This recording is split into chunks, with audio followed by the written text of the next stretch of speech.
at my vlog. So I am now here at my garden.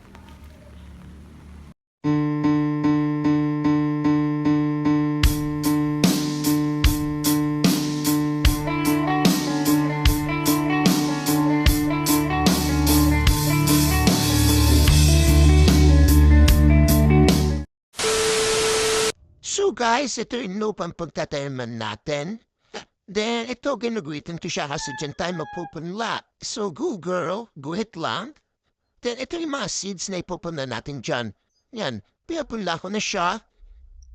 Yan pala yung mustasa, pechay, labanos, okra.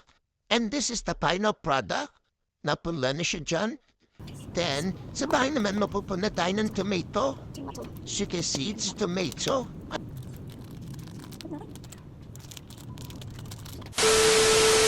So this is the tomato. This is the another pechay. This is pechay. This is the mustasa. Mustasa, as you can see, so yes. Here's it, guys. That is the mustasa. Where is it? Mustasa. So here are the pechay. Pechay.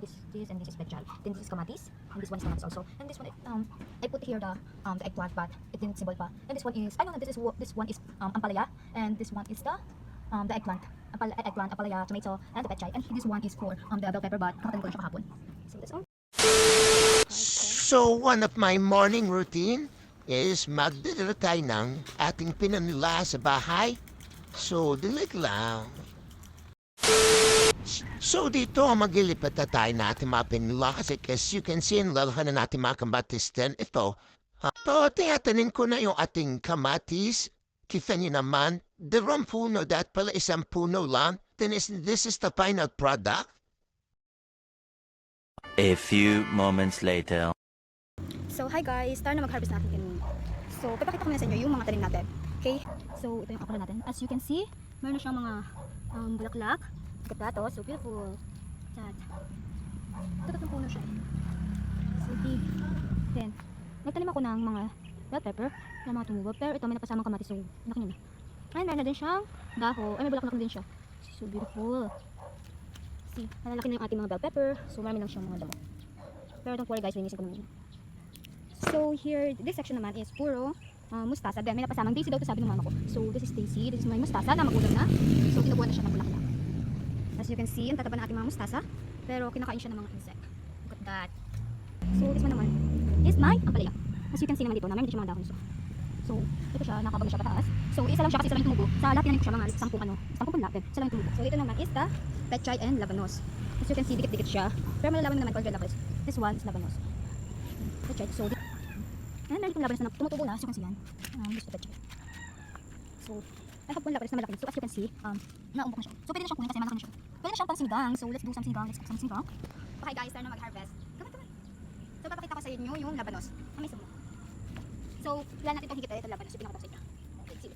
Oh, so big na oh. Nag-isa lang siya tumubo. Then let's harvest one labanos. So pati itong pechay. Harvest na rin natin para tanim natin ng bago. So let's pick another pechay. Naubos na siya kasi pinangunguha na siya ng aking. So pupatay na iba pang pechay na pamimigay. So kunin na natin yung mga buo. Ito maliit pa to. Pwede na to. Nakuha na kasi siya na aking pinakay. Look at that. Masabi mo sa ano? So kunin na natin itong mustasa na pasama kasi malalaki na dito siya. Ano pa? Kasi tatanda pa siya. Pero pechay.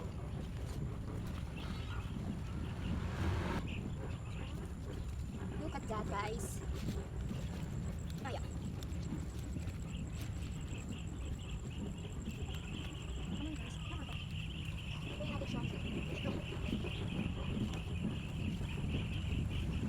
Pwede natin yung sagit.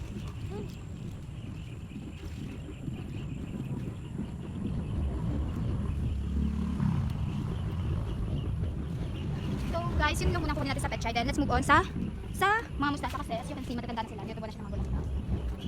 Pwede na natin ito. Look at that. Ay, bakit lang. So big. Nabuto yun ito.